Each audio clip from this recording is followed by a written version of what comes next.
Well, hello.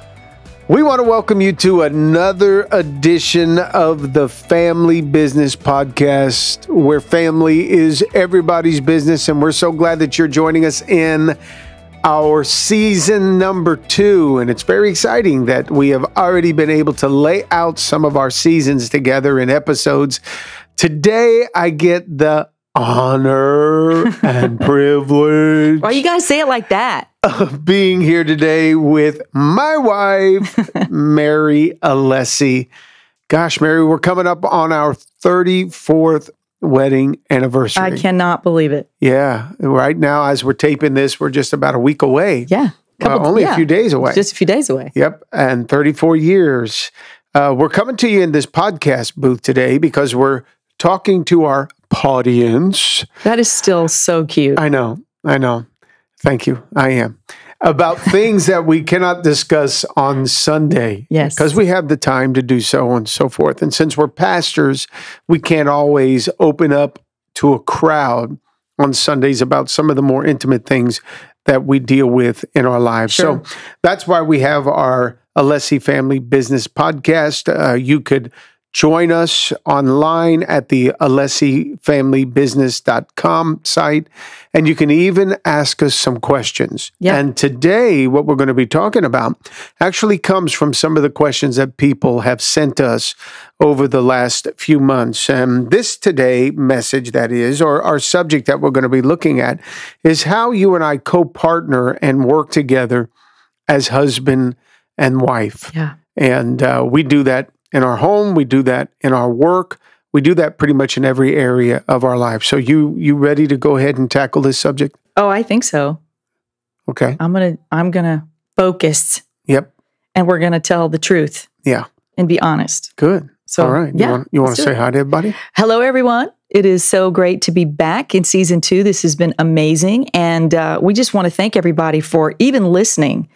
It's really cool that we are, we're getting such good feedback from people about it. Go to your phone real quick while you're prepping and read that great text that was sent to us today from Carrie. This cool. Was beautiful. Yeah, right on time.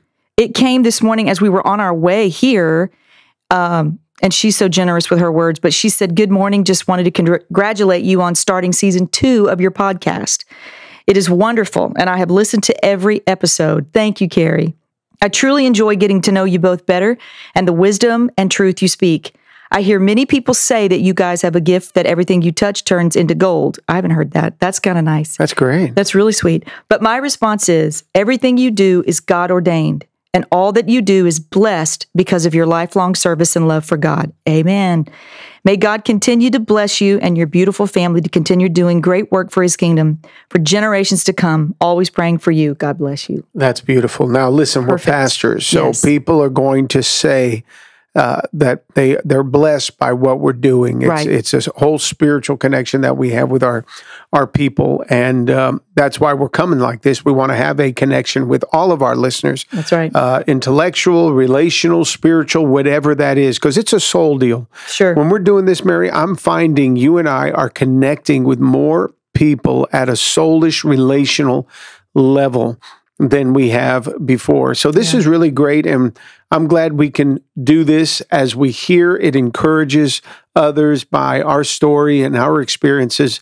That's what we should be doing with our life. And so today, as we're talking about this, you and I working together, just from a spiritual perspective for a minute, a biblical vantage point of all of this, we know that the Bible actually says that we are no more, and he starts to list some of the things we're no longer to God, that we're no longer Jew or Gentile. We are no longer bond or free. We are no longer male or female. Yeah. In God's eyes, when it comes to relationship aspect in creation, we're all created equal in his eyes. Now, when it comes to function, it's a little different, because then there are places where, even in the Bible, it talks about a woman's role in leading a church environment. And the only thing that you and I see that we respect is that a woman's role will be used in the fullest extent in every religious environment, as long as she has an understanding of submission to the authority that is either a pastor in her life or a husband in her life, and she should be in subjection relationally to that. So she comes under that authority of a leader, a male leader, in this case for you and I, your husband and your pastor.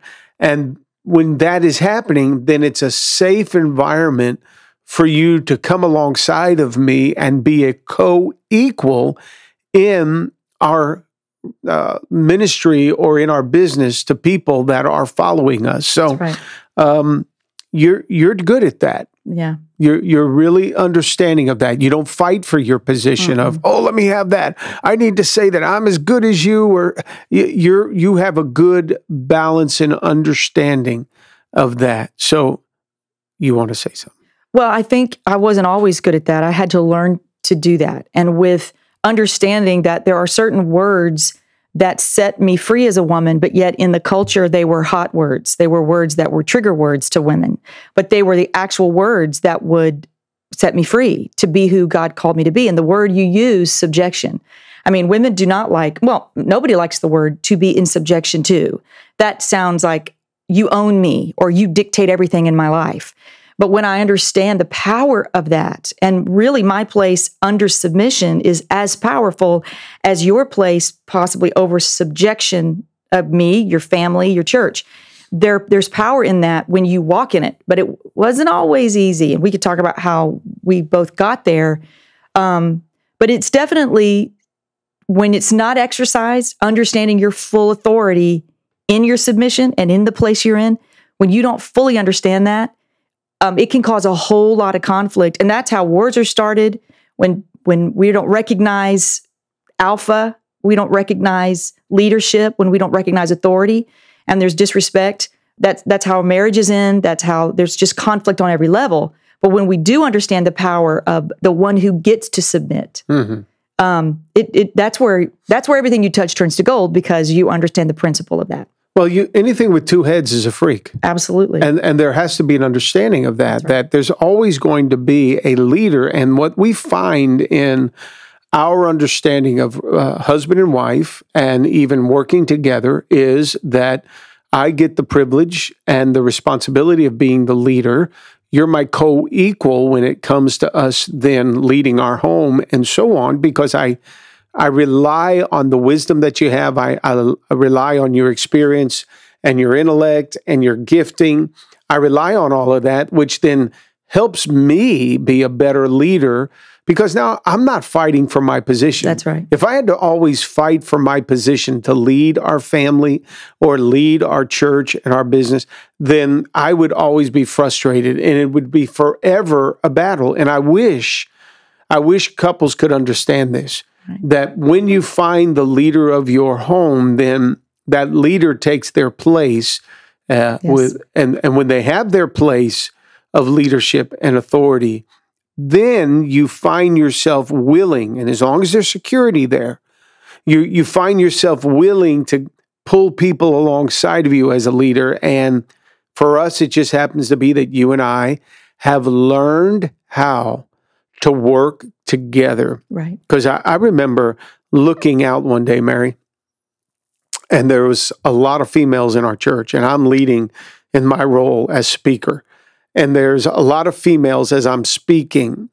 And I also see the men, and I'm really connecting with the men, but I'm thinking to myself, wow, am I really connecting with these women? I need help. Yeah. And here you were with the gift, the experience, the same thing that's on me is on you.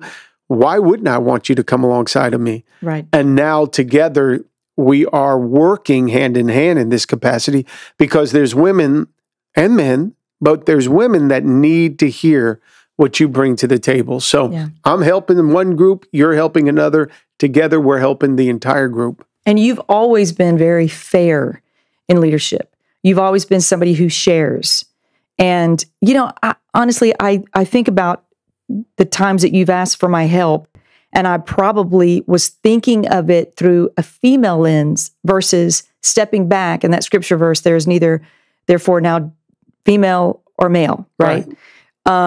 When you look at it through through the lens of the work, just the work and the responsibility, and you take off, well, that's because I'm a female, or that's because I'm a man. When you get rid of those types of filters, which are very divisive anyway, and it just becomes about the responsibility and what we are called to do and what we're doing, but not looking at it through the lens of gender, which is really what God wants us to do, is look at it through the lens of principle and through the lens of the work. When I put that away, and I think women have a much harder time, well, I know they do.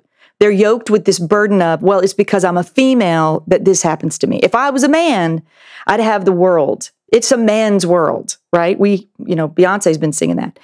But when you take that filter off and you don't look at it through the lens of a woman, and I had to do that. And I looked at it from the perspective of how fair you were. This was really your church in a lot of ways. Yes, it's God's church, but this was your mission. You started this. You stepped out. You had your name on the bank accounts, not me. And when I started looking at it through that lens and not gender lenses, it helped me stay in my place and not compete. But that's a real, true Hollywood story problem, is the competition. Yeah. And we say, we're not meant to compete. We're meant to complete. Yeah, okay, whatever. But we do. And we struggle. I've been tempted. You've been tempted. We talk about that. You're very competitive.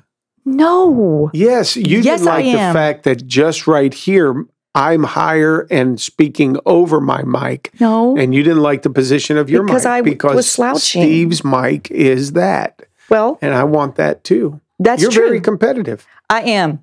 We both are. That's not bad. No, but if I look at it through the lens of I'm a competitive female, I'll never win. Well, that's going to hinder my success. Yeah. Because I'm in this position. So I'm going to make the best of this position. And something I said to Christopher, our son, one time is walk in the fullness of what you carry. Walk in the fullness of the weight of what you carry. And it meant a lot to him. And I stopped and I thought, okay, what does that even mean? But I heard it so strong. Walk in the fullness. Carry the full weight. It's easy for us to be in a position where the sky's the limit and we let excuses and the wrong lenses and the wrong voices speak to us that truly hinder walking in the fullness of where we are, right? So like I'm in this room and this room has cameras and it has lights and it has rugs and it's got microphones, and that would be like me coming in here and deciding I'm going to do a podcast, but I'm not going to use the mic right, right? I'm going to use the fullness of this room. Yeah. And sometimes when we're walking in our positions and we're working together, we're so busy looking at the other one and questioning, what can I do? What can I do? How much authority do I have in this space? And then having hangups over it. No, just take advantage of the position you have, put away those negative thoughts, and just trust God. Yeah. You know, and then use it all to the fullness of what this position affords you. You know, this is so important, and it's why we need to hit this every season. Yeah. We have to go back to the power of working together. Yes. And being one. We hit this in a number of episodes in our first season, but it's good to keep coming back because people need to be reminded we have to work together daily. And I can remember something, 30 days ago, or I can hear something 30 days ago and get it then. But then you and I go through a rough patch or money's tight or we're having problems with staffing or something, and we forget what we heard back then. So I got to be reminded, okay, no, this is a good thing that we're working together. So let me ask you this question, Mary. How do you work with your husband? Because I'm going to tell him how I work with my wife. Oh, okay, you go first. No, ladies. Go first. Well, how do I work with my wife? I think there's some patience. I think I have to always want a wife first. Yes. Before I want a employee. That's important. And you and I had to come to that realization because I was butting heads with you. I wanted you to do things a certain way. I wanted you to be more like me. I wanted you to have more of an administrative bent and not realizing that your unique, fun-loving, free, caring, uplifting, creative gifting or personality about you added Right. to what I needed. Yeah. And we both couldn't be like me, or else we would be a very boring organization. And, you know how to light up the room when you walk in. I know how to turn off all the lights when I walk in. There was a balance to that. Right. And so working with you meant that I had to say, okay, I want a wife more than I want the person working for me Right. to be a certain way. Because we had to sit back. What that really helped me do was appreciate your gifts that you bring to the table, and I'm totally weak in that area. And I had to say, all right, I don't have that. I need that. She's got it. Come on. Appreciate that. That has really helped me over the years, because even our kids come to you and I, and they're asking the question, asking you, how do I work with Dad? Yeah. I got an issue. They're asking me, how do I work Mom? I got an issue. And it's cute because now we can give them. We're like each other's interpreters. Yeah, we are. We really are. And we don't sit back and ever say, well, you're right. She's this or he's that. We're like, we laugh. Right. And then we say, well, this is how you have to perceive it. Look at it. This is the way you have to deal with Mom. This is going to give you the best results in working with Mom. So I think when you and I work together, I come to the table and I have to say before we sit down at the table, Mary's got good information. Listen and read between the lines, and let's see what the contribution is, because she helps us tremendously. If I do that, then it's easier for me to understand what then your personality is bringing to the table, because this isn't just us. Right. We've got John in the back there. Yeah. He's in the studio. He works with his wife, Jackie. Yeah. And they even now, they just moved into the same office together. They share an office. That's going to be exciting as time goes on. Y'all need to listen to this podcast. I am taking notes, Pastor. Go get Jackie. All right. So that's how I work with you. How do you work with me? You know, and of course, we're talking about now because we've had many years to get to this sweet spot of working together. But I can tell you that the mindset I have to put on when we are in creative spaces or when we are planning and we're getting our vision together for the future, I have to say to myself, although Steve doesn't lead with a creative idea, it doesn't mean he's not creative too. Mm-hmm. And although he doesn't get all excited about certain things and he may not communicate things and make them fun, they're going to be fun if we execute them. Yeah. And I also think to myself, and again, I've had to learn this. This is not something that you and I came into being as being. True. We had to develop the skill of working together. It is a skill. It takes practice. It takes exercise. It takes listening to other people who do it and do it well, getting resources. But for you and I also have to go into the room going, this isn't my full thing. At the end of the day, the ultimate say is Steve's. I'm a part of the team. I am afforded an incredible opportunity and privilege to really have probably the biggest voice next to the Holy Spirit in your life. Mm-hmm. And I don't ever want to take advantage of that and overuse that voice, because I know how important it is. Again, going back to not looking at it even through the filter of a wife. You know? Yes. And I know that there's been times that I've been manipulative and didn't even put the tag of manipulation on it. Wow.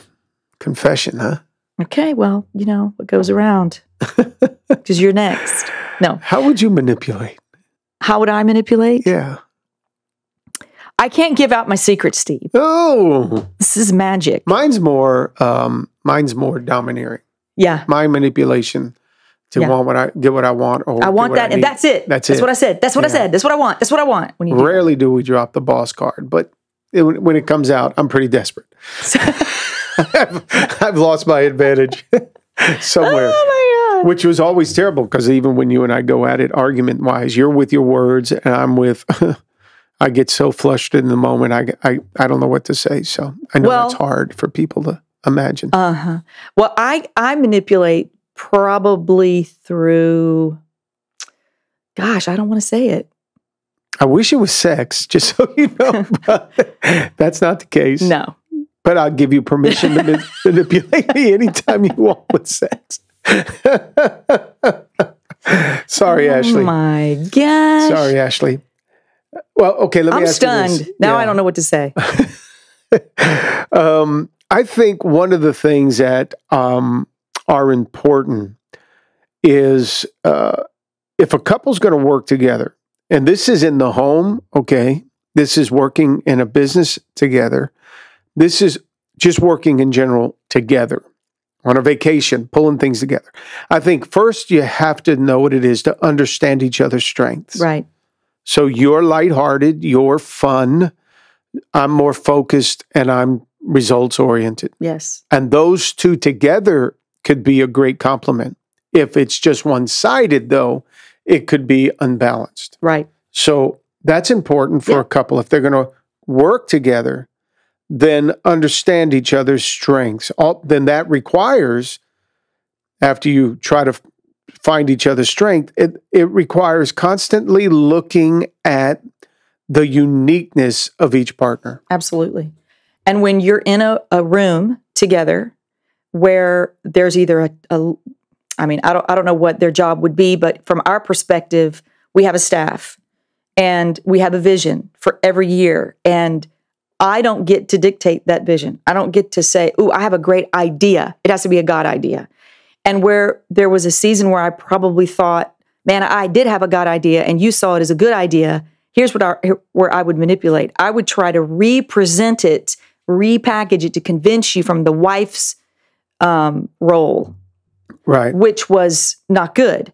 So when, especially for what we do, the responsibility and the burden is on you to be right. It's not really on me. Mm-hmm. So even from that perspective of husbands and wives working together in a room, knowing that you really do find safety in submission. You do find safety in knowing your place on the team. Yeah. And that has helped me more times not be mad at you on the drive home. Yeah. Which I drove home many days mad at you. Mm-hmm. Or mad in staff meetings and fuming, which was immaturity and ridiculous. I could see it immediately.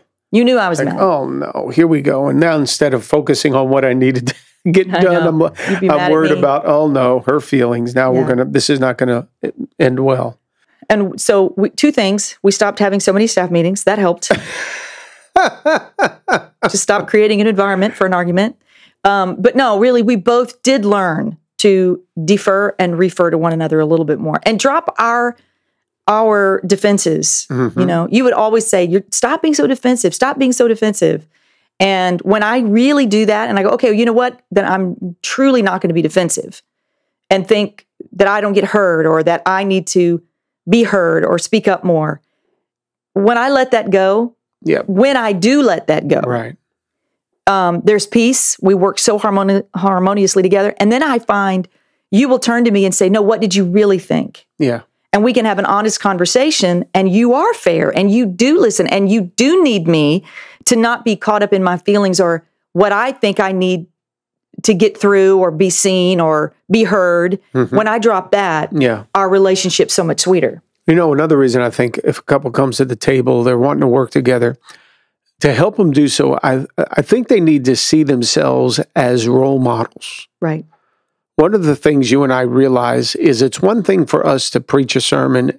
It's one thing for us to get up and sing a song. It's another thing for us to get up and interact with one another. That's very true. Which is why we like to get up on occasion and speak together, because it's a good role model. Even what we're doing right here, we're trying to be a model for other couples and other young women and men that are feeling this challenge. Nobody said this was going to be easy. No. I mean, the first human beings that were ever put together, transformers by God himself, Adam and Eve, they struggled with this. And the enemy came in and presented thoughts to Eve that were contrary to what her husband was running with. And then all of a sudden, those thoughts, she listened to those voices. Those voices led her to make a choice that has hurt all of us. Yeah. So, we need role models out there saying, I hear the voices. I even hear what culture is trying to say about masculinity and femininity and feminism. I hear those voices, but you know what? That does not line up with my values that are going to help me make the right decisions for my family. I can't help what everybody else is doing, okay? Right. You mentioned Beyonce. I can't help what she and her husband are doing. I can only help what I'm doing here in my household, in this organization that we're leading. And I say to myself, if you and I are going to come across as a good role model, then I have to make way for my spouse to come alongside of me and show there's a good synergy effect. That's right. That we get more done together than we do when we're trying to do it all on our own. That's right. So it's a good role model for your kids. That's right. They see how you work together. It's teamwork. It really is. Right. Even at the home level, how do you run the household together? Yeah. It's a team that you are demonstrating, and you need it to be successful. Raising those kids. You've heard some of our stories. I'll handle this one because he's now a male at this age. That's right. I need you to handle those females, because they are females and of age, and they need something more emotion and understanding. So we've worked together in every aspect. And when we do that with intentionality, it actually is a role model for others. And that's what people need today more than ever. I really think we're so divided that, I can sing and you can preach, and we do have our gifts and our talents, but we're finding, as we're coming into 34 years of marriage, that what we get the most response on is when we just tell people, let him be him, let her be her.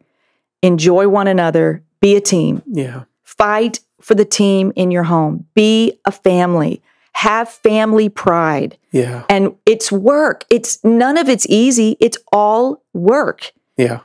But that's what makes it so fulfilling. When you get to that place of, man, we climbed this mountain together. We applied the principles, the truths that we heard, we applied, and gosh darn it, they worked. Better than we imagine. And then your children better than we imagine are left not only with a legacy, but they're raised in a home in an environment when the rest of the world might be divided, bitter, angry, fighting, contentious. Your kids know harmony. And it's really, it's work, but it's not hard work. You mentioned harmony. I would say to every parent, especially with young kids right now, if you can teach them this young, it'll be great. Teach them to be agreeable. Teach them to be harmonious. Yep. Let them see the value of that. Yeah. That sometimes you let your side of things go just for the sake of harmony. And the right person that is in their life will see that and respect it, honor it by doing the same thing. Yeah. Give and take all the way. Okay. Couple of questions, babe, as we bring this thing in. Okay. Do we take our work home? Sometimes we do. We did in the beginning a lot. Yeah. But yes. It's impossible to run a business and just leave the business, as a husband and wife run a business, and leave the business at the office when it's your world. Yeah. So yes, we bring it home.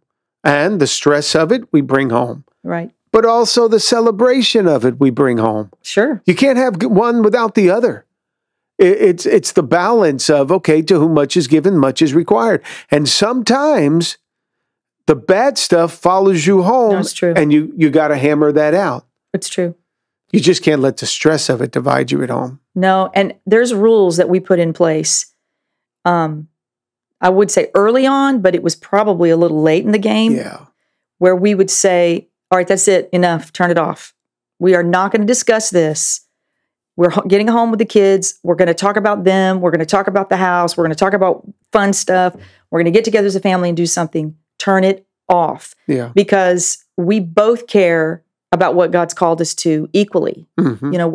Neither one of us have ever said, all you do is talk about the church. We've never blamed each other because both of us have been equally intense about this ministry. Yep. And that's one thing we never used against each other, ever.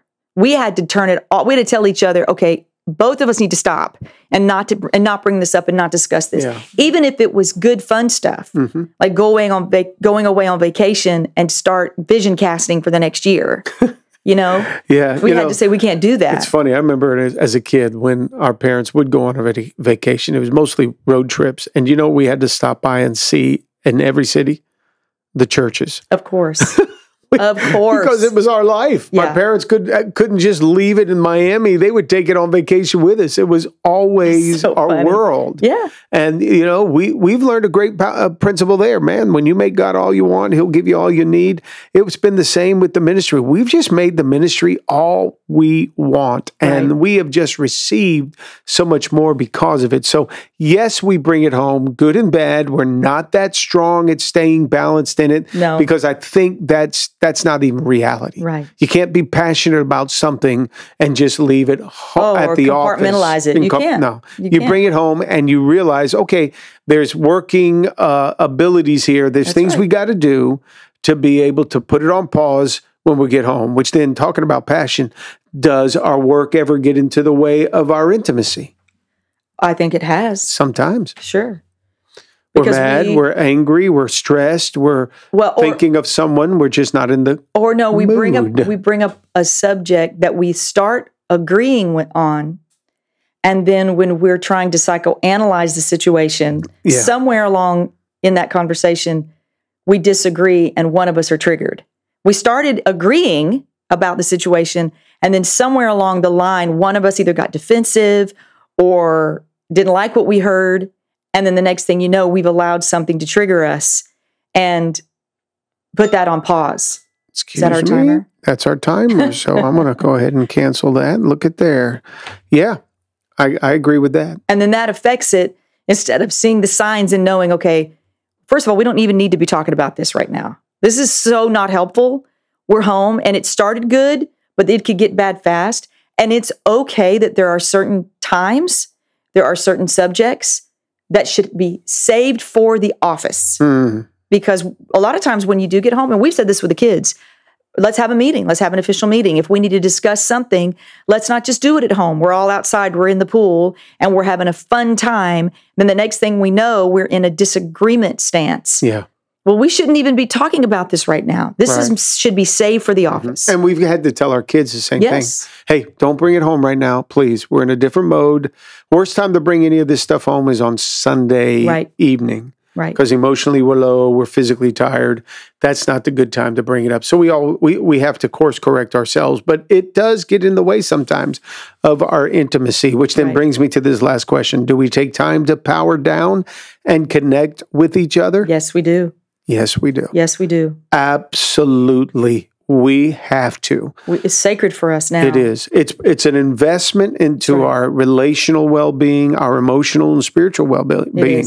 A lot of the trips we used to take when we were younger because we couldn't afford vacations were ministry trips. Right. We'd go to conferences. That's right. And all that was good, well and good, but even the funk of those conferences would weigh on our relationship. Yeah. Remember those days? We'd get there and we'd be looking at guys or women that are singing or preaching, and we couldn't help but allow or fight off that comparison. Absolutely. We couldn't allow that to happen and between one another. Oh, yeah. Oh, man, I wish he would speak like that, or I wish he would sing like that. Mentally, we had our battles with that because we could not allow that to get in the way. So the ministry trips weren't really you and I getting away to power down and connect. No. That's why vacations are so important in this season of our lives. And our farmhouse, it's so important. Oh, yes. It's medicine to us. It's therapy. Right. And that's why even as a family, we try that if we're going to get away, we try to do it as a family.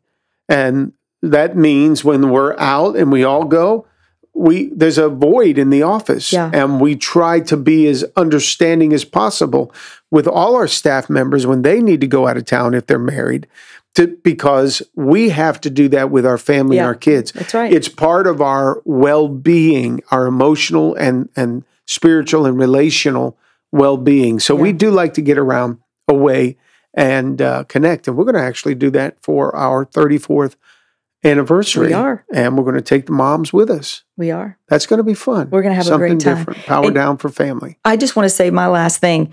After 34 years of marriage, one of the things that we both have taken away is this. We know how easy it is for strong couples who do work together with the family to become divided. It's a tripwire. Yeah. It does not take much to get on. You're on the same path on two different paths. And if we don't instill some of the things that we were fortunate enough to hear, have people in our life, we both had the right heart to take God at his word, and we implemented those things. And it's still a battle. We're still practicing that. You don't turn that off. You don't stop. You don't arrive. Yeah. We're continually making sure that we're exercising the good things and saying no to the bad things. Yep. And ministering to each other and not just to the people that God's giving us. Good. We have to minister to one another. Okay, Mary, you still want to work with me and for me? Even more now than before. Okay. And I'm serious. I mean that. And I want to work with you Yes. and for you. We finally got it figured out. Finally got it figured out. And we only got a few years left. Just so a hopefully few. we'll kill it on the way out. Thank you for joining us again on the Family Business Podcast with the Alessis.